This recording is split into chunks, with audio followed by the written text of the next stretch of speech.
사람만큼 무서운 게 없다더니 그걸 제가 이토록 처절하고 뼈저리게 겪게 될 줄 누가 알았을까요?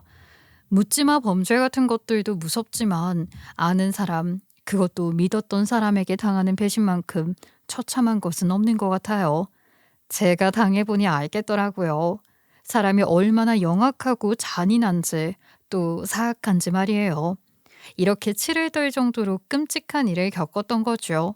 지금이야 이렇게 덤덤하게 말하지만 정말 힘들었어요. 그런 일을 겪으며 잃은 것도 많지만 얻은 것들도 있었기에 그 이야기를 나누고 싶어서 이렇게 제 이야기를 해보려고 한답니다. 이런 걸 써보는 게 난생 처음이라 어떻게 해야 하는 건지 잘 모르지만 그냥 친구한테 말하는 것처럼 편하게 써보려고 해요. 저는 30대 중반 정승훈이라고 하고요.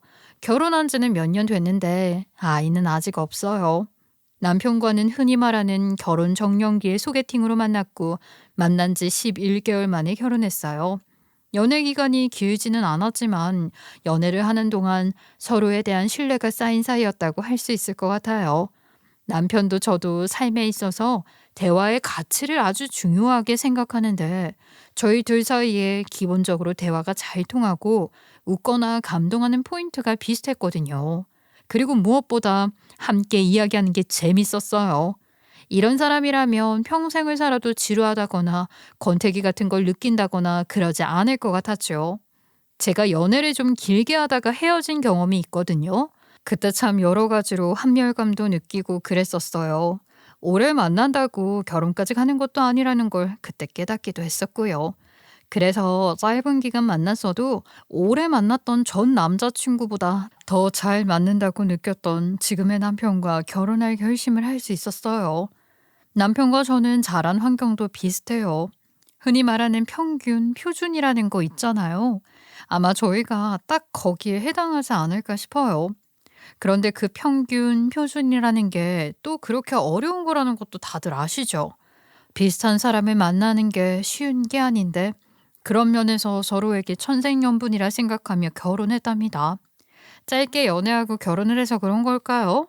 꼭 그런 건 아니지만 그런 생각이 들게 했던 게 있었어요. 결혼하고 나니 남편의 새로운 점들을 알게 되더라고요. 그중 하나가 바로 제가 몰랐던 남편의 여사친이라는 존재였어요. 남편에게는 남매처럼 지내는 친구가 있었던 거예요.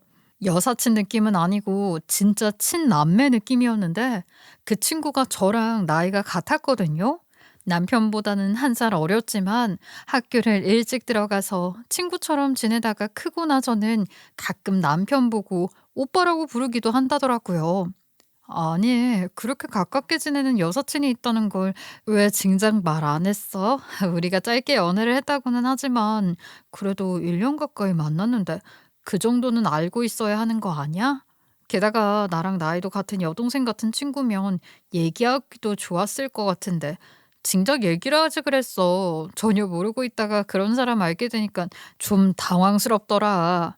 아니 뭐 나랑 따로 만난 거라 그런 사이는 아니라서 굳이 말 안 했어. 어릴 때는 자주 보니까 여동생처럼 그렇게 지내긴 했지. 그러다가 그 친구가 대학을 서울로 가서 거기서 자리 잡으면서는 자연스럽게 소원해진 거야. 그 정도로 나한테 존재감 있는 애가 아니었다고 생각하면 돼. 그게 소원했어?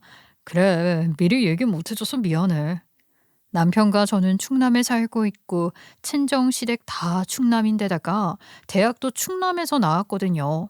가끔 그 친구가 충남에 내려오긴 하는데 내려와서 남편을 만난다기보다는 시어머니를 보는 김에 남편도 겸사겸사 보는 정도였다는 거죠. 그래서인지 시어머니가 그 친구를 확실히 예뻐하는 게 보였어요. 솔직히 질투날 정도로 챙기더라고요. 그러니까 그게 말이에요. 그 친구가 남편에게 여동생 같은 존재일 수밖에 없었던 게 다 시어머니 때문이었어요. 한 동네에 살았던 시어머니와 그 친구의 엄마는 비교적 가까운 사이였다고 하는데 그 친구 엄마가 일 때문에 워낙 바빠서 시어머니에게 그 친구를 맡겼던 거래요. 아예 돈까지 주고 맡겼으니 시어머니는 그 친구를 딸처럼 끼고 키운 거나 다름없었죠. 남편이 외동이니 시어머니는 그 친구 덕분에 딸 키우는 재미도 느끼고 좋았을 거예요. 그랬으니 남편과도 한 집에서 자라면서 친남매 같은 사이가 된 거라고 하더라고요. 처음엔 당연히 남편과 친한 여자라는 것만으로도 경계를 하게 되고 또 질투 같은 것도 당연히 생기고 그랬던 것 같아요. 당연하고 자연스러운 거잖아요. 그래서 처음에는 많이 불편했어요. 그 친구가 충남에 내려올 때마다 시어머니 보는 김에 겸사겸사 남편을 본답시고 남편한테도 보자고 연락을 하고 그랬단 말이죠. 근데 제가 생각해도 유부남이랑 단둘이 보는 건 좀 그랬던지 꼭 저까지 같이 나오라고 했다는 거예요. 같이 식사나 차 한잔 하자고 제안하곤 했는데 그것도 불편했어요. 그래도 나갈 수밖에 없었던 게 정말 제 남편한테 흑심이 1도 없는지 체크해보고 싶기도 했고 만약 제가 같이 보는 걸 거절하고 단둘이 보는 꼴은 못 보겠다고 하면 지들끼리 몰래 연락할까 봐 그게 또 걱정되기도 했고 그랬어요. 그래서 같이 만나자는 제안을 거절 못하고 나갔던 것 같아요. 그런데 그 친구가 저한테 너무너무 잘하는 거 있죠? 제가 경계하고 질투한 게 티가 난 건가 싶기도 하고 저는 영 편해지지가 않았는데 그 친구가 여러모로 저를 참 많이 챙겼어요. 제가 뭘 좋아하는지 유심히 살피고 기억했다가 챙겨줬는데 그게 꼭 선물 같은 물질적인 걸 말하는 게 아니라 마음 씀씀이를 말하는 건데요. 물론 선물도 자주 해주기도 했지만 예를 들면 제가 좋아하는 원두를 기억해뒀다가 사다 준다거나 제가 좋아하는 배우가 누군지 기억해뒀다가 그 배우가 나오는 영화를 같이 보러 가자고 한다거나 뭐 그런 것들을 참 잘했어요. 처음엔 '왜 나한테 이렇게 잘해 주는 거지? 왜 굳이 나랑 단둘이 보자는 거지?' 그런 생각이 들어서 혼란스럽고 저한테 뭔가 다른 목적이 있나 싶어서 의심도 들고 그랬는데 꾸준한 모습을 보여주니까 저도 그 친구에게 점점 호감이 가게 됐던 것 같아요. 결정적으로 제가 그 친구를 신뢰할 수 있었던 건 제 남편을 두고 저한테 괜한 텃세 같은 걸 부리지 않는다는 거였어요. 흔히 여사친들이 많이 하는 가짜는 그런 거 있잖아요. 뭔지 아시죠? 그 친구는 그런 게 전혀 없었어요. 그래서 저는 그 친구와 남편 사이에 남녀 감정은 없다고 확신했고 자연스레 그 친구에 대한 경계나 질투도 사라졌던 것 같아요. 그런 게 사라지니 저한테 잘하는 친구가 더 좋게 보였고 그렇게 친해지게 됐죠. 그래서 언젠가부터는 남편보다 저와 더 친해지게 됐고 남편도 "뭐야 이제는 나보다 당신이 혜수랑 더 친한 것 같은데?" 라고 농담을 할 정도였다니까요. 근데 아닌 게 아니라 정말 남편보다 나랑 더 친해진 거예요. 이제는 남편 친구라기보다는 그냥 제 친구였습니다. 그 친구랑은 그렇게 편해지고 친해졌는데 가끔 시어머니 때문에 기분이 좀 나쁠 때가 있긴 했어요. 시어머니가 무심결에 뱉은 말인지 나 들으라고 일부러 하는 말인지는 모르겠지만 그 친구가 자기 며느리가 될 줄 알았다는 식으로 툭툭 던질 때가 더러 있었단 말이에요. 엮어보려고도 했는데 잘 안 됐다나? 대체 그런 얘기를 저한테 왜 하는 거죠? 제가 기분이 나쁠 수밖에 없는 게 솔직히 그 친구가 좀 많이 잘났거든요. 공부도 잘해서 학교도 좋은 학교를 나왔다고 하고 자기 사업 잘 꾸려가고 있는 능력 있는 젊은 CEO. 거기다 키도 크고 늘씬하니 이목구비도 시원시원한 서구적인 인상이에요. 스타일도 당연히 좋고 말이에요. 여성스럽다기보다는 시크하고 멋있는 스타일이라 여자들도 좋아할 인상이었으니 저보다 잘난 거 인정할 수밖에 없죠 뭐. 그러니 그 친구를 며느리 삼지 못한 게 아쉬운 시어머니가 제게 그런 말을 하는 게 기분이 좋을 수가 없지 않겠어요? 게다가 돈도 잘 버니 이름 있는 날은 물론이고 특별한 날이 아니어도 시어머니에게 선물도 자주 하고 모르긴 몰라도 용돈도 자주 드렸을 거예요. 곳간에서 인심난다고 물론 마음이 있어야 할 수 있는 거지만 그럴 능력이 뒷받침되니 할 수 있는 일인 것도 맞는 거잖아요. 그 친구는 시어머니에게 그런 걸 챙길 때 한 번도 내게 그런 얘기를 한 적이 없었어요. 아마도 제가 부담을 느끼거나 불편해할까 봐 배려한 걸 거라고 생각했어요. 그런데 시어머니가 홀라당 다 얘기를 해서 알게 되곤 했던 거죠. 그러던 중 결혼하고 두 번째 명절을 맞아서 시댁에 갔는데 그 친구도 시댁에 와 있더라고요. 결혼하고 첫 명절 때는 솔직히 그 친구가 있는 거 보고 엄청 놀랐었는데 사정을 알게 되고 친구와 친해지고 나서부터는 뭐 그러려니 당연하게 여기게 됐던 것 같아요. 친구네 엄마가 일 때문에 바쁘니까 시어머니한테 아이를 맡겼다고 했잖아요. 그렇게 된 이유가 친구 엄마가 이혼하고 생계를 책임지려다 보니 하루 종일 일을 해야 했던 모양이더라고요. 친정에 맡기긴 또 어려운 사정이 있었다고 하고요. 그래서 시어머니한테 아이를 맡긴 거였는데 시어머니가 친구 엄마 대신 양육을 맡으면서 시어머니가 계속 돌봐왔던 거죠. 그러니 친구 입장에서는 시어머니가 엄마나 다름없는 거예요. 게다가 그 친구가 대학에 입학할 무렵 친구 엄마가 재혼을 했대요. 그러니까 친구만 난처한 입장이 된 거예요. 이혼한 부모님이 둘 다 재혼을 해버렸으니 그분들은 또 새로운 가정에 충실해야 하고 명절도 그렇게 보낼 거 아니겠어요? 친구는 그 어느 집에도 끼는 게 불편했을 거예요. 오히려 자기를 돌봐준 엄마 같은 시어머니가 있는 저희 시댁이 훨씬 편했겠죠. 그래서 명절에도 시댁에 오는 거고 고향에 오는 것도 시어머니를 만나러 오는 거였어요. 무튼 그렇게 시댁에 모였는데 남편 회사가 어려워지면서 구조조정이니 희망퇴직이니 하는 말들이 나오고 있는 것을 두고 걱정하는 이야기들이 오갔어요. 그런 거면 회사에서 좋은 조건 제시할 때 그냥 나와버리는 게 낫지 않아? 오빠도 사업에 관심 있는 거잖아. 그치? 그럼 여기 충남에서 내가 하는 사업 맡아서 해보면 어때? 충남에 지사를 만들려고 하거든. 그때 그 친구가 그런 제안을 했어요. 그 친구가 하는 사업은 인삼 가공품 관련 사업인데 내수는 물론이고 수입도 꽤 많이 하고 있다고 하더라고요. 인삼 가공 사업이니만큼 충남에 지사가 있으면 유리한 게 많은 거죠. 글쎄다. 내 사업하는 거야 항상 생각하고 있는 거였지만 인삼 가공이라니. 그건 내가 전혀 알지도 못하는 새로운 분야라서 말이야.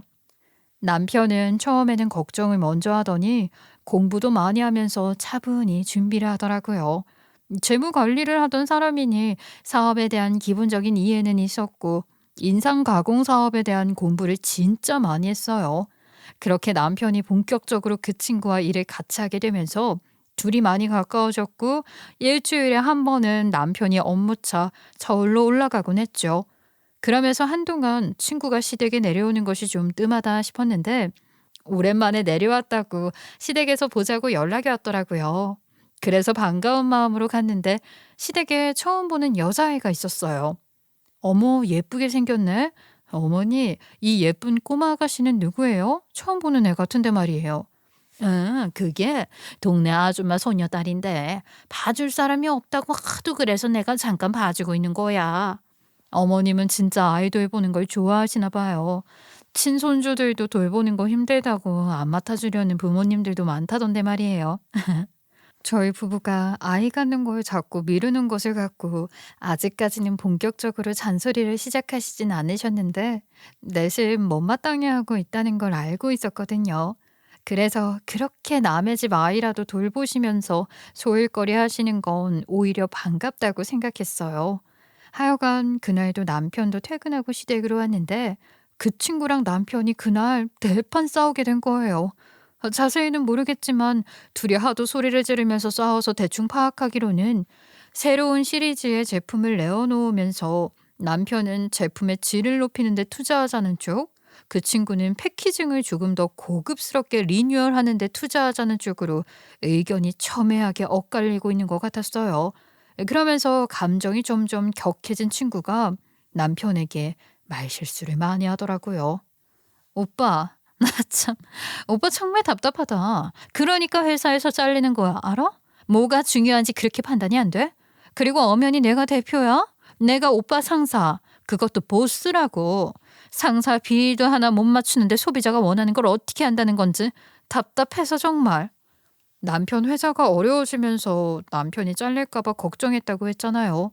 그때 친구한테 지사 제안을 받고 나서도 남편은 회사를 다니면서 사업 준비를 하고 있었거든요. 그러다가 퇴직 권고를 받고 회사를 나오게 됐던 건데 친구가 그걸 갖고 그런 식으로 말하는 건 아주 큰 실수를 한 거죠. 친한 사이일수록 조심해야 하는 게 말 한마디인데 그건 인신공격 수준이잖아요. 친구 말에 화난 남편도 무언가 반격을 하려는 듯 하더니 심호흡을 하면서 참는 것 같더라고요. 됐다. 말을 말아야지. 너랑 똑같은 식으로 받아치면서 똑같은 인간이 되고 싶지는 않아. 사업이고 뭐고 다 그만두자. 이렇게 가치관이 안 맞는 사람이랑은 같이 일 못하지. 앞으로 다시 보는 일 없으면 좋겠다. 그때만 해도 순간적으로 화가 나서 하는 말이라고 생각했고 친구가 사과하고 둘이 화해할 줄 알았거든요.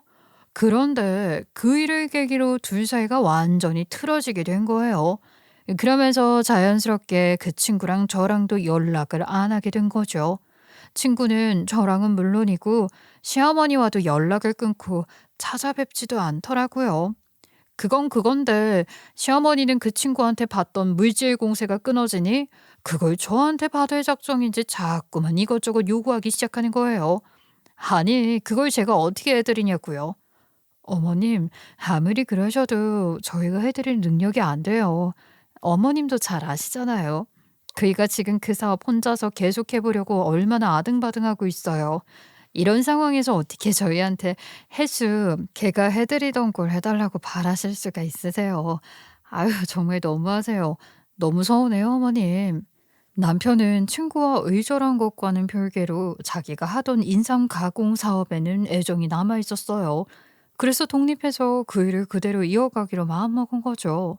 근데 지사가 아니라 이젠 남편 혼자 해야 하니까 준비해야 할 것도 많고 시간도 또 돈도 많이 들 수밖에요. 그래서 있는 그대로 얘기하고 그런 상황 빤히 알면서 지금 우리한테 그런 것까지 바라시는 건 너무한 거 아니냐.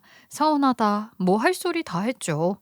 아유, 그래, 알았다. 알았으니까 그만해라. 못 해준다 그거 아니여. 알았어. 못 해준다는데 어쩌겠니? 억지로 뜯어낼 수도 없고.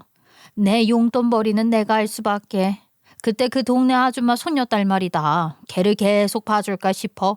그 돈이라도 벌어야지. 이거는 뭐 돈 없으니 아무것도 못하잖니. 네, 그러세요. 잘 생각하셨네요. 어머니 애 보는 것도 워낙 좋아하시고 체력만 되시면 많이 움직이시는 게 좋은 거죠, 뭐. 애도 이쁘게 생겼던데 어머님 이쁜 아이 좋아하시잖아요. 그게 벌써 2년 전이에요. 그 사이 남편 사업은 그런대로 자리를 잡아가고 있는 중이랍니다. 사업 경험을 그리 많이 쌓지도 못한 상태에서 독립을 하게 됐으니 그야말로 모든 걸 정말 발로 뛰면서 이뤄가고 있었어요. 인삼 농가 관리는 물론이고 제품 만드는 공장에도 수시로 가서 직원 한 분 한 분 챙겼고요. 내수 판로 개척도 진짜 발로 다 이뤄낸 거거든요. 남편이 그렇게 열심히 뛰어다니니 그걸 좋게 본 분들이 도움도 많이 주시더라고요. 이런 게 인복이구나 생각하며 감사한 날들이 얼마나 많았는지 몰라요. 그렇게 매출도 많이 오르고 있던 중에 남편이 서울로 4박 5일 출장을 갈 일이 생겼어요. 4박 5일인데 9박 10일처럼 보내고 올 거야. 수출 관련해서 투자자 미팅도 있고 인삼 사업 포럼도 있고 말이야. 알아. 포럼에서 당신이 발표도 한다 그랬잖아. 가서 열심히 잘하고 와. 여기서 당신이 그렇게 열심히 하는 거 알아봐 주신 분들이 계셨던 것처럼 이번 출장에서도 그런 좋은 분들 많이 만날 수 있으면 좋겠다. 화이팅!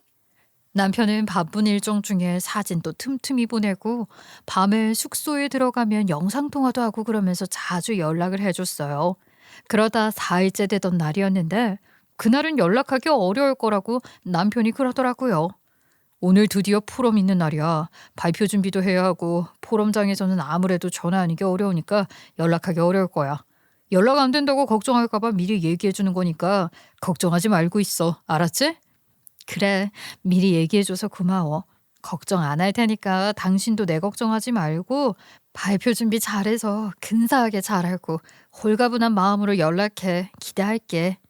그런데 2년 전에 연락을 끊었던 그 친구가 그날 갑자기 연락이 온 거예요. 2년 만에 연락을 해서는 대뜸한다는 말이 뭐였는지 아세요? 나 지금 일본에 출장 왔는데 여기서 네 남편 본 거 알아?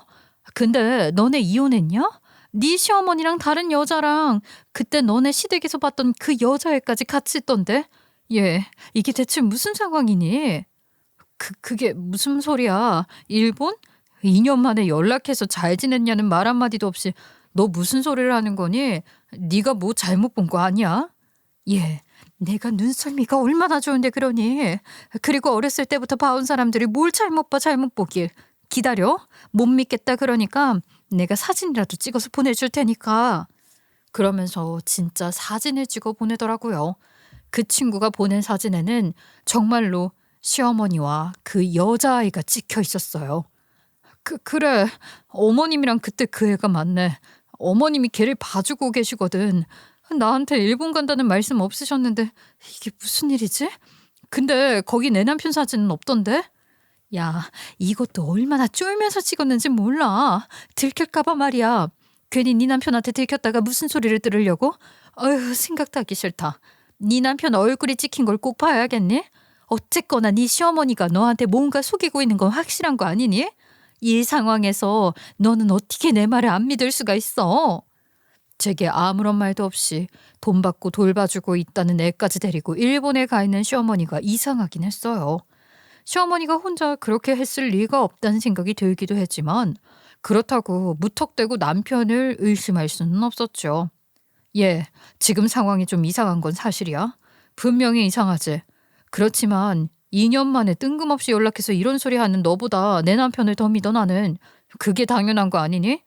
이혼이라니. 그런 일 없고 우린 잘 지내고 있어. 얘 너 정말 큰일이네. 너처럼 그렇게 속절없이 믿고 있던 마누라들이 남편 뺏기고 그러는 거야. 잘 지내고 있어? 근데 왜 네 남편이 엄한 여자랑 손잡고 시어머니랑 애까지 데리고 가족 행사하며 돌아다니는 건데? 너, 너 지금 누구를 두고 비아냥거리는 거니? 말 함부로 하지 마. 그리고 아까부터 계속 네 남편 하는 것도 듣기 안 좋아? 그렇게 말하는 게 실례인 건 알지? 알면서도 일부러 그러는 건 무슨 심보야. 내 남편 일은 내가 알아서 알아볼 테니까 넌 신경 꺼. 그렇게 자신만만하게 이야기를 하고 전화를 끊긴 했어요. 근데 남편은 연락이 안 되는 거죠. 연락하기 어려울 수 있다고는 했지만 그런 이상한 얘기를 들은 상황이니 저도 어쩔 수 없이 초조해지기도 하고 그렇더라고요. 근데 그 친구가 또 전화를 하는 거예요. 너 네 남편한테 연락해 봤어? 연락됐니? 전화 받아? 지금 전화 받을 수가 없을 텐데. 다른 여자랑 있으면서 조강지처 전화를 어떻게 받겠니? 예, 그러지 말고 너 속는 셈 치더라도 내 말 믿고 네가 지금 여기 일본으로 와. 내가 네 목숨 살려주는 거야. 너도 내가 너한테 진심 악감정 같은 거 하나도 없는 거 알지? 우리가 얼마나 베프였냔 말이야. 내가 너 구해주고 싶어서 그래. 내가 티켓값 줄게. 내 친구가 가만히 앉아서 바보처럼 당하는 꼴을 어떻게 보니? 그 친구 말을 믿어서라기보다는 가만히 앉아서 기다릴 수만은 없다는 생각에 뭐라도 해야 했던 것 같아요. 친구가 하는 말이 전부 사실인지는 몰라도 시어머니가 일본에 있는 것부터가 너무 이상하잖아요. 그것도 그 여자애랑. 그래서 저는 그 길로 바로 서울 가는 KTX를 탔고 이동 중에 비행기 티켓 검색을 했어요. 저는 다니던 회사에서 나와 이직을 준비하고 있었기 때문에 시간적 제약은 없었거든요.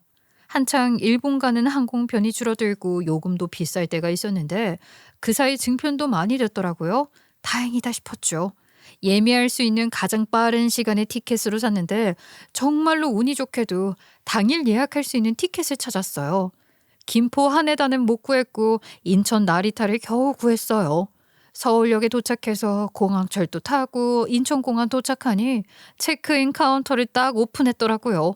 그렇게 친구와 전화를 끊고 나서 거의 바로 비행기를 탄 거나 마찬가지였고 도쿄에 도착하자마자 친구가 알려준 주소로 찾아갔죠. 가는 동안에도 계속 남편에게 연락을 시도는 했지만 연결이 되지 않았어요. 알려준 주소로 찾아가 보니 건물 앞에 친구가 있었고 마침 타이밍 맞춰 잘 왔다고 말했습니다. 건물 안 프론트에 시어머니가 있을 때 딱 제가 왔다고. 안 그랬으면 자기도 남편이랑 시어머니가 어디 방에 숙박하는지까지는 잘 모르니 문 두드리면서 일일이 확인하고 다녀야 했지 않냐고요. 저는 친구와 함께 건물 안으로 들어갔습니다. 그러나 프론트에도 역시나 남편은 없었고 시어머니랑 그 여자애만 있는 거예요. 어머님, 그이는요? 어머님 그이랑 같이 일본에 오셨어요? 이게 다 무슨 일이에요? 어떻게 된 상황인지 설명을 좀 해보세요. 엄마야, 아유 깜짝이야. 나도 몰라. 나도 뭐가 뭔지 도통 아무것도 모르겠어. 나는 전현이 일본 여행 보내준다고 해서 온 것뿐이다. 전현정이 무슨 속셈으로 이런 일을 꾸몄는지 나도 궁금해서 미칠 지경이야. 시어머니는 이미 그 친구한테 2년 전연하면서 독이 한껏 올라 있더라고요. 저는 이게 뭔 말인가 싶었습니다. 남편이랑 같이 여행을 온 게 아니라 저 친구가 여행을 보내준 거라고? 저는 시어머니한테 이게 다 무슨 일이냐고 설명해 보라고 추궁했습니다. 알고 보니 시어머니는 저희 부부 몰래 그 친구년이랑 계속 연락을 하고 있었던 거예요. 그년이 천연덕스럽게 거짓말을 하고 있는 게 확실하니 저도 이제 그년을 친구라고 부르고 싶지 않네요. 2년 전년 하더라도 좀 이해해 주세요. 게다가 시모랑 그년이 저한테 거짓말을 하고 저를 속이고 있었던 게 또 있었던 거였어요. 시어머니가 봐주고 있던 그 애가 동네 아줌마 손녀가 아니라 고년 딸이었더라고요. 그러니까 시어머니는 그동안이요 쭉 그년한테 돈 받아가면서 그년 애를 봐주고 있었던 거란 말이죠. 저는요 정말로 꿈에도 상상조차 해본 적이 없는 일이었어요. 배신감이 몰려왔고 뭐 이딴 년이 다 있나 싶어서 못 참겠는 거예요. 제가 다 상황을 파악하자 그녀는 의기양양한 미소를 짓고 있는 거예요. 아, 저는 느꼈죠. 아, 나 이년한테 낚였다. 일부러 나를 유인한 거구나. 그래서 그 여자의 멱살을 잡아버렸죠 뭐. 야, 너 뭐하는 년이야? 지금 이게 다 뭐하는 수작이냐고. 너 내 남편 어딨어? 넌 알고 있는 거지? 넌 무슨 짓을 벌이고 있는 거야? 당장 말해. 내 남편한테 무슨 짓을 하는 거냐고. 말해. 말하란 말이야. 아주 소리소리를 질렀어요. 그런데 바로 그때 남편한테 전화가 온 거예요. 남편은 다 죽어가는 목소리로 말했어요. 여보, 나 좀 살려줘. 나 좀 데리러 와.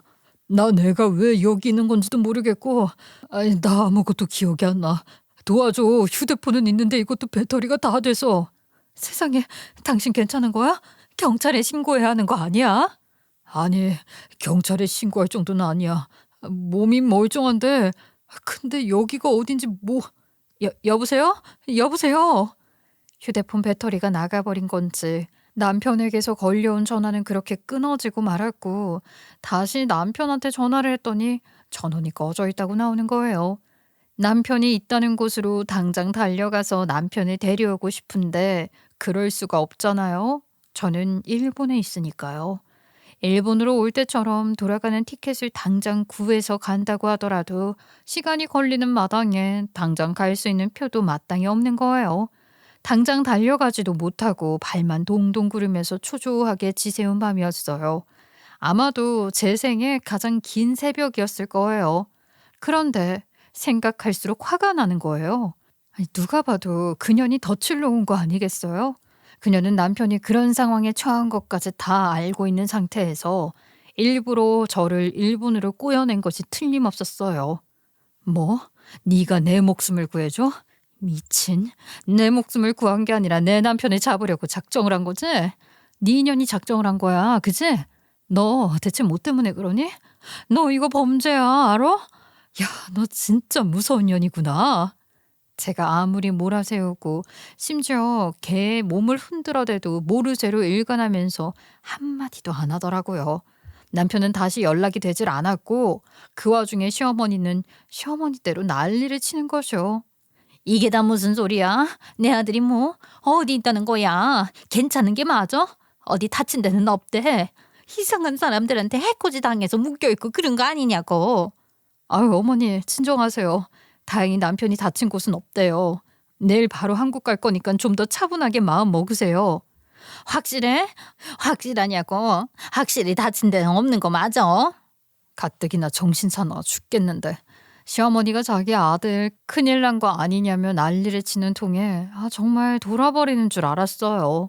그년이 저를 일본으로 불러서 묶어줄 정도면 뭔가 대단한 일이 엮여 있는 건 분명한 거니까 저도 걱정이 돼서 미치겠더라고요.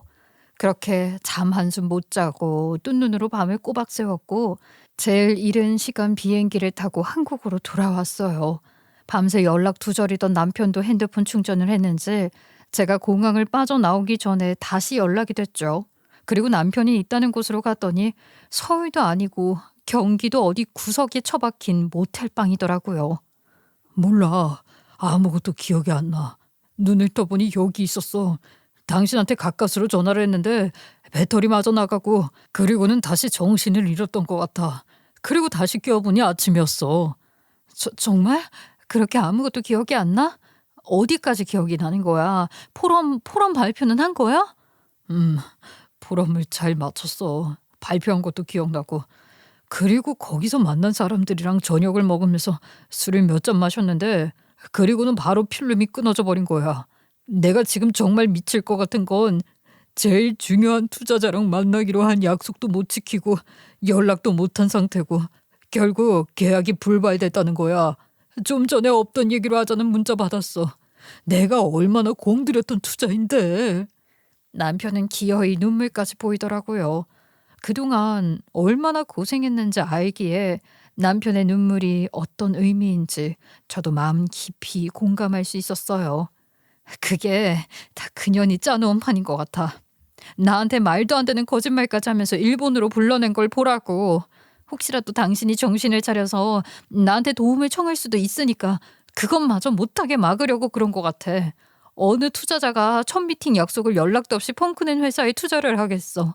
당신이 착실하게 사업을 키워가는 게 그년 눈에는 아주 눈의 가시였겠지. 정말 걔가 그런 짓까지 벌였을까?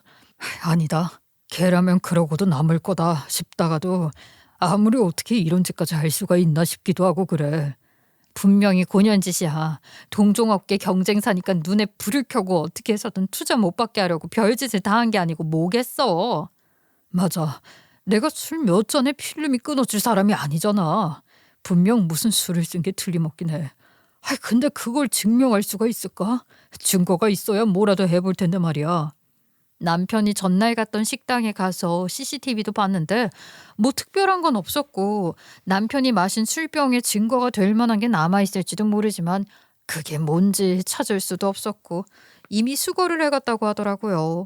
식당 사장은 괜한 일에 휘말리고 싶어하지 않는 기색이 역력했고 달리 무슨 증거가 있는 것도 아니니 저희 입장에서 뭘 더 요구할 수도 없었어요. 남편과 술을 마셨다는 사람들에게도 연락했는데 다 연락 두절인 거예요. 수상하기 짝이 없는 거죠. 그러니까 그 사람들이 다 그날 포럼에서 만난 사람들이라는 거야? 그날 처음 만난 사람들? 내가 발표한 주제에 관심이 있다고 그래서 포럼장에서 얘기를 한참 했는데 얘기가 잘 통하더라고. 그래서 어쩌다 보니까 저녁까지 같이 먹게 됐어. 오전에 중요한 미팅이 있다고 하고 술은 입에도 안 댈 생각이었어. 한사코 거절을 했는데 그래도 안주가 이렇게 좋은데 한 잔도 안 하면 섭섭하다면서 조금만 마시라고 자꾸 권하는 거야. 그렇게 자꾸 권하는 게 이상한 거지. 비즈니스 하는 사람들이 중요한 미팅 있다는 사람한테 술을 강권하는 게 말이 되냐고. 무슨 MT 왔어? 아무리 권해도 안 마셨어야 하는 건데 그중 한 사람이 내 사업에 투자하고 싶다는 식으로 얘기를 하더라고.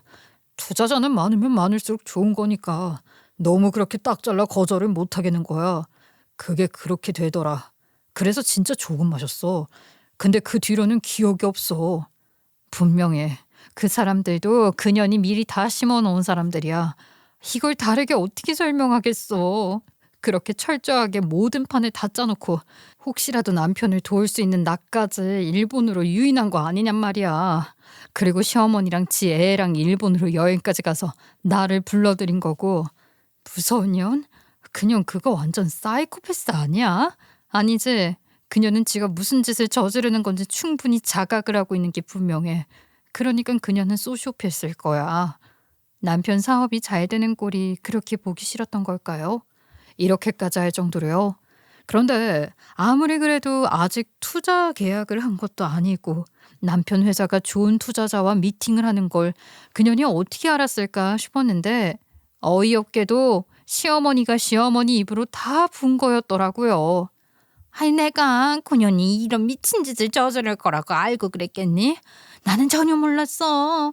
그년이 그렇게 독한 년이라고 짐작도 못했다. 그저 내 아들 자랑이나 좀 하려다가 생각 없이 그런 말을 툭 해버린 거지. 그걸 말이라고 해요, 엄마? 다 필요 없고 그동안 우리 몰래 개딸까지 봐주면서 용돈 받아먹고 있었던 건 뭐라고 할래요? 그 짓거리를 하다가 기어이 이 사단에 이르게 한 게 엄마라고. 내가 그런 엄마를 어떻게 이해합니까? 예? 엄마라고 부르고 싶지도 않아요. 다시는 보지 맙시다. 그동안에도 엄마가 뭘 그렇게 해준 것도 없잖아요. 나는 엄마 같은 건 없다고 생각하고 살랍니다. 그러니까 연락하지 마세요. 아버지, 죄송해요. 그런데 저는 정말 엄마를 다시 보고 싶지 않습니다. 시아버지도 계시는 자리에서 남편은 그렇게 불같이 화를 내면서 시어머니를 용서할 수 없다고 소리를 질렀고 다시는 시어머니를 보고 싶지 않다고 말하고는 그냥 나가버리더라고요. 그러니 시어머니는 거품 물고 기절까지 하는 거 있죠? 그게 생쇼인지 뭔지는 아직도 모르겠지만 뭐 어쨌든 그 상황에서 저까지 남편을 따라 나가버릴 수는 없었어요. 시어머니가 119에 실려가면서 시아버지가 동승해서 병원에 가셨거든요. 그러니 어쩌겠어요. 어린애를 혼자 두고 나와버릴 수도 없고 제가 시댁에나마 그 어린애를 돌봐야 했단 말이죠. 그 난리통에 애도 놀랐는지 울던데 그러면서도 엄마가 아닌 아빠를 찾더라고요.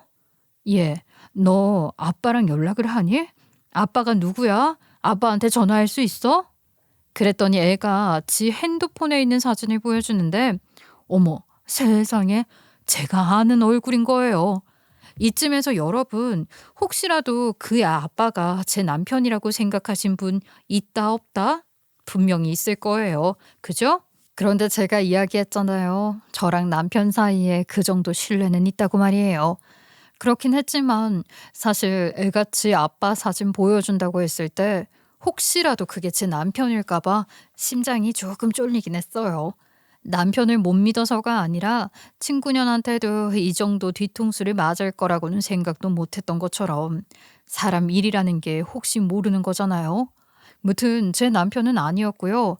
그게 누구냐면 남편이 그년이랑 같이 일을 할 때 저도 한두 번 인사를 드린 적이 있었던 사람인데요.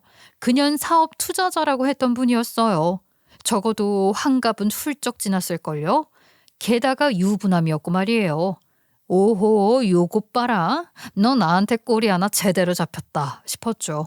남편에게 그 사실을 얘기했더니 남편도 기절하더라고요. 남편은 그년이 결혼도 안 하고 애를 낳겠다고 하면서 애 아빠가 누군지 얘기를 안 할 때 유부남일지도 모른다고 생각했었대요. 그리고 시간이 지나면서 거의 확신하고 있었다고 하더라고요. 궁금해서 그년한테 약간 떠보듯이 물어봤는데 뉘앙스가 거의 가정 있는 남자가 분명했다고요. 그래서 그 일을 계기로 친남매 같았던 그년이랑 좀 더 소원해진 것도 있다고 했어요. 그 여자가 낳은 애는 갓난아기였을 때 딱 한 번 봤을 뿐 시어머니가 봐주던 애가 그 여자의 딸인 건 남편도 전혀 몰랐던 일이고요. 그때 남편이랑 그년이랑 대판 싸우고 틀어진 날 말이에요. 그년이 남편한테 인신공격 해댈 때 남편이 뭔가 입 밖으로 뱉으려던 말을 삼키는 것 같다고 했었잖아요. 그게 그 말이었던 것 같아요. 유부남 애나 키우는 주제에 뭐 그런 말 같은 거요. 무튼 남편도 애 아빠가 그 투자자라는 걸 알고 놀라 자빠지더라고요. 거짓말 아니고 거의 기절했어요. 그 투자자인지 뭔지 아는 사람 와이프도 있다고 하지 않았어? 그때 사모님 어쩌고 그런 이야기도 했던 것 같은데 그치? 그럼 나도 그 사모님 몇 번이나 뵙고 그랬지. 그럼 그 사모님도 다 알고 계시는 거야? 알면서도 봐주고 있는 건가? 아니 그건 아니지. 그건 아니지 않을까? 아무리 남편이 돈이 많아도 자기 남편이랑 애까지 낳은 이은 사업에 투자하는 걸 어떤 와이프가 두고 보겠어. 그치? 그러니까 그 사모님은 모르고 계시는 게 분명해 여보. 우리가 그 사모님께 그걸 폭로하자. 응? 나 그렇게라도 그년한테 복수해야 해. 이렇게는 못 살아. 이거 그냥 넘어갈 수가 없다고. 그렇게 제가 남편을 설득했고 남편이 업계 관계자들을 통해 그 투자자 집을 알아냈어요. 여자들끼리 이야기하는 게 더 편할 것 같아서 저 혼자 그 사모님 댁으로 찾아갔고요. 남편분 일로 귀니 드릴 말씀이 있다고 했는데 다행히 문전박대 안 하시고 문을 열어주라고 하시더라고요. 엄청난 자산가라고 하더니 집도 으리으리하더군요. 씁쓸했죠. 무튼 저는 그 집에 들어가자마자 단도직입적으로 말을 드렸어요. 사모님, 초면에 이렇게 신뢰가 되는 말씀을 드리게 돼서 정말 유감입니다만 남편분이 젊은 여자랑 오랜 내연 관계에 있다는 걸 아시나요? 둘 사이에 아주 어린 딸까지 두고 있어요. 그 애가 남편분을 아빠라고 부르고 있다고요. 가만히 놔두시면 안 되는 거 아닌가요? 남편한테 내연녀가 있을지도 모른다는 생각은 오래전부터 하고 있었어요. 그래도 나한테는 너무나 충실한 남편이었고 아이들 아빠이기도 하니까 모르는 척하려고 했고 알려고 들지 않았던 것도 있었죠. 그런데까지 낳아 기르면서 이런 식으로 나를 기만하고 있을 거라고는 짐작 못했어요. 솔직히 충격적이네요. 굉장히 충격적이에요. 말로는 충격적이라고 하셨지만 놀랍도록 침착했고 그 모습이 제 눈에는 우아하게 보이기까지 했어요. 굉장히 기품 있고 강단도 있어 보이고 뭐랄까? 아, 맞아요. 카리스마, 아우라 그런 게 느껴지는 분이더라고요. 알고 보니 그년 내연남인 투자자는 맨몸으로 대릴 사위나 다름없이 그 사모님과 결혼한 거였더라고요. 사모님 친정 재력이 상당했는데 사모님 친정아버지는 돌아가시는 순간까지도 사모님의 남편, 그러니까 그 투자자를 믿지 않았다고 해요. 그래서 유산도 다 사모님 앞으로 남겼고 특유재산으로 만약의 경우에도 사모님 고유재산으로 확보될 수 있도록 법적 조치를 다 취해 놓으셨던 거고요. 사모님 친정에서 하시던 투자 사업만큼은 그 투자자 남편이 계속 맡아서 하고 있었던 거고요. 무튼 사모님은 그 투자자 남편과 이혼을 결심했고 위자료며 재산 분할 등 최대한 뺏어오려고 유능하다고 소문난 이혼 변호사를 바로 선임하시는 거 있죠. 아니 그렇게 우아하고 침착하시던 분인데 한번 칼을 빼들고 나서니까 너무 무서운 거예요. 그렇게 소송을 진행하는 과정에서 투자자 남편이 하고 있다는 그 사업이 이미 빚덩이가 된 지 오래라는 게 드러난 거죠. 수완이 없는 건지 안목이 없는 건지 그냥 능력이 없는 거 아니겠어요? 하여간 투자하는 족족 실패하는 바람에 망한 사업을 빚으로 버티면서 투자자 행세라도 이어가고 있었던 거였더라고요. 하나를 보면 열을 안다더니 정말 상종 못할 인간인 거죠. 아, 물론 그년에게도 상간녀 소송 걸었다고 하시네요. 그리고 그 상황에 그년이 하던 사업도 투자금이 돌지 않으니 망할 위기라고 합니다. 제 남편은 그년 때문에 놓친 투자 때문에 도약을 할 수 있는 타이밍을 놓치고 많이 힘들었는데 그 사모님이요. 저희 사정을 듣고 남편 사업에 투자를 해주시겠다고 하셨어요. 그 덕분에 남편 사업은 수출 판로를 새롭게 개척할 수 있게 됐고 말이에요. 남편 사업이 잘 된다는 이야기를 듣고는 시어머니가 한번 찾아왔었어요. 남편이 그렇게 큰 소리를 치면서 손절쳤을 때 쓰러져서 병원에 실려가기까지 했으면서도 그 뒤로 찾아와 잘못했다는 말 한마디도 안 하는 시어머니였는데 이제야 찾아온 거죠. 찾아와서는 맑은 얼굴로 입으로만 울면서 미안하다, 잘못했다, 용서해달라고 하더군요. 솔직히 제 눈에는 아들이 잘 나간다니깐 콩고물 생각해서 그러는 걸로밖에 안 보였어요. 사실 제가 자세하게 말은 안 했지만 그년 때문에 남편 사업이 많이 힘들었거든요. 오죽하면 남편이 눈물까지 보였을까 말이에요. 시어머니랑은 연을 끊었지만 시아버지와는 연락을 하고 있었으니 시어머니도 남편 사업이 어렵다는 걸 알고는 있었을 거예요. 그땐 아는 척 한 번을 안 하더니 이제 와서 이러는 건 정말 너무 속 보이는 거 아닌가요? 그러니 남편도 나도 시어머니한테 더 정이 떨어지고 마음이 더 다치는 게 당연하죠. 그때 이해가 다시는 어머님 안 보겠다고 했을 때 기절까지 하시더니 그러고는 한 번 찾아오지도 않으셨죠. 그때 저희 형편이 얼마나 어려웠는지 아버님께 들으셨을 테니 잘 알고 계셨을 거고요. 그때는 저희가 힘들고 어려운 형편이나 그렇게 찾아와 사과할 필요도 없다고 생각하셨나요? 그리고 이제 저희 형편이 나아진 것 같으니까 이렇게 찾아오신 건가요? 그때 그 사과를 지금 하신다고요? 어머님, 속이 너무 빤하게 들여다 보이는 거라고 생각 안 하세요? 모자지간에 대한 절실함이나 아쉬움 같은 게 있었다면 그 당시에 바로 풀었어야 하는 거 아니냐고요. 기절까지 하시더니 그 뒤로는 아무 연락도 안 하셨잖아요. 솔직히 기절한 것도 쇼하신 거로밖에는 생각이 안 들어요. 동정심 같은 거라도 가져주길 바라시는 거예요? 당신이 그런 분인데 무슨 동정심이 생기겠어요. 이 사람은 이렇게 당신 얼굴 보는 것도 정말 힘들어해요. 그러니까 돌아가세요. 예, 그래도 어디 부모 자식 천륜이 그런 거니? 내가 앞으로 자라마. 쫓아내면 다시 또 찾아와서 사과하고 받아줄 때까지 이렇게 와서 사과할 거야. 너희들 마음이 열릴 때까지 내가 사과하고 또 사과하마. 아이씨, 정말 말이 안 통하는 사람이네. 당신 눈에는 자식이 그냥 돈줄이지. 그렇게밖에 안 보이는 거잖아요. 아니라고 말할 수 있어? 당신 배 아파서 나를 낳은 게 맞기는 해. 어떻게 자기 자식을 그런 식으로 생각할 수가 있지? 당신 같은 인간 역겹다 역겨워. 이 돈에 미친 할망구야. 쫓아내면 또 찾아오고 또 찾아온다고. 그래 어디 물벼락도 맞고 몽둥이도 맞고 다 맞아봐. 그러고도 또 찾아오고 싶은지. 그러고도 또 오면 그땐 더 센 걸로 해줄 테니까 얼마든지 해보라고. 남편은 그러면서 진짜 청소기를 집어들고 저더러 양동이에 물도 받아오라면서 막 그러는 거예요. 정말로 청소기로 시어머니를 공격하려고 하니까 시어머니는 그제야 주랭랑에 치듯이 도망을 가더라고요.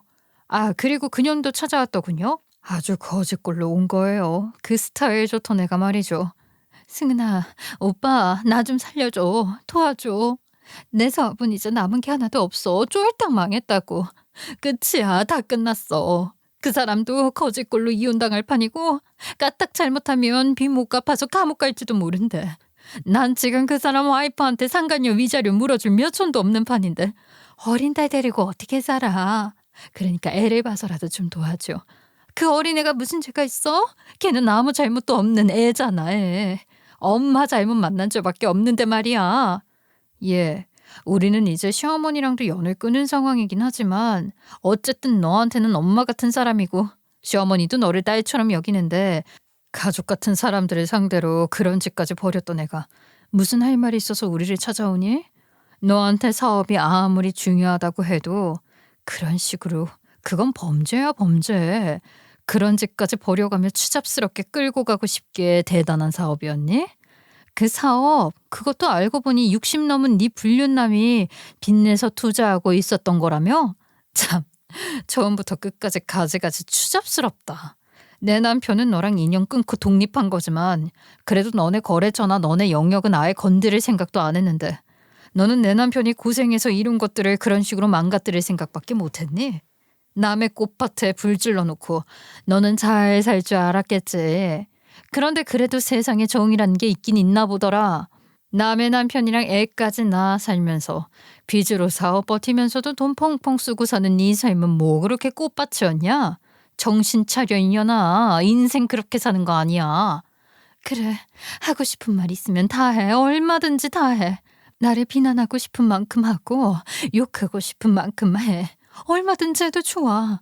내 꼴을 좀 봐. 내가 지금 못할 게 뭐가 있겠니? 내 딸 생각하면 못할 거 아무것도 없어. 당장 먹고 살 길이 막막해. 정말이야. 나 진짜 아무것도 안 남았어. 오죽하면 내가 이 꼴로 널 찾아와서 이런 부탁을 하겠니? 야, 그걸 내가 왜 도와주니? 니년이 나한테 한 짓은 벌써 잊었어? 세상 참 편리하게 사네. 그렇게 다 잃고 처참해진 꼴을 봐도 분이 안 풀리고 성이 안 차는데 내가 널 도와줄 거라고 생각하는 거야? 정말 그렇게 돈이 필요하면 또 돈 많은 노인네 하나 물면 되는 거 아니니? 애초에 네가 갖고 있던 거 그것도 다 남자 하나 꼬셔서 가져던 거잖아. 아니야? 못할 게 없다며? 그냥 너 잘하는 거 해서 돈 벌어. 그럼 되는 거 아니니? 제가 너무 심했나요? 솔직히 그렇게까지 인신공격을 하면서 그년이랑 똑같이 해줄 생각은 아니었어요. 그런데 뻔뻔하게 제 앞에 앉아있는 그년 얼굴을 보니까 화가 치밀어 오르더라고요. 인격적으로 모멸감을 느끼게 해주고 싶다는 생각이 막 드는 거죠. 걔가 저한테 무슨 짓을 저질렀는지 그게 막 다 떠오르고 그런 사이코패스, 소시오패스 같은 미친년한테 제 체면 지킬 것도 없고 그때만큼은 저도 그냥 그렇게 하고 싶은 말 다 해버리고 싶었던 것 같아요. 그러고 나니까 다시는 찾아오지 않더라고요. 어떻게 사는지는 궁금하지도 않아요. 이젠 다 잊고 살아야죠. 제게 찾아온 인복, 사모님과의 인연이나 소중하게 이어갈 생각입니다. 사람 함부로 믿는 거 아니라지만 그게 무서워서 제게 찾아온 좋은 인연을 흘러버릴 순 없는 거잖아요. 살다 보면 믿었던 사람에게 뒤통수 맞는 일을 당하는 일이 또 생길지도 모르지만 그게 무서워서 인연 자체를 만들지 않을 생각은 없어요. 대신 조금 더 성숙하고 신중한 마음으로 사람을 대하게 된 것 같아요. 이만큼 더 성장한 거라고 생각하고 있답니다. 어떠세요? 제가 이런 일들을 겪으면서 잃은 게 뭐고 또 얻은 게 뭔지 여러분도 공감을 좀 하실 것 같으세요? 저는 제가 얻은 것들을 소중하게 여기면서 앞으로 살아갈 날들을 더욱 의미 있게 살고 싶어요. 그리고 제가 얻은 것들을 여러분들과 나누고 싶었고요. 끝까지 제 이야기를 들어주신 고마운 여러분들은 그런 제 마음을 조금이나마 아실 수 있으셨길 바랄게요. 너무너무 감사드리고요. 오늘도 소중한 사람들과 행복한 하루 보내세요.